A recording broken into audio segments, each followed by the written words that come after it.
Hi friends, this video shows how to safely eject USB flash drive from Google TV Streamer 4K device.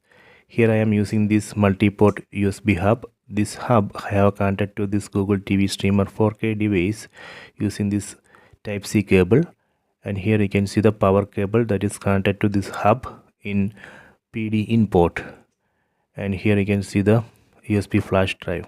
So next I will show you how we can eject this USB flash drive. In TV, go to settings, select settings icon from top right corner, go down, select system, go down, select storage, and here you can select this Sandisk USB flash drive 8 GB. Select it, and here you can find the eject. Select eject.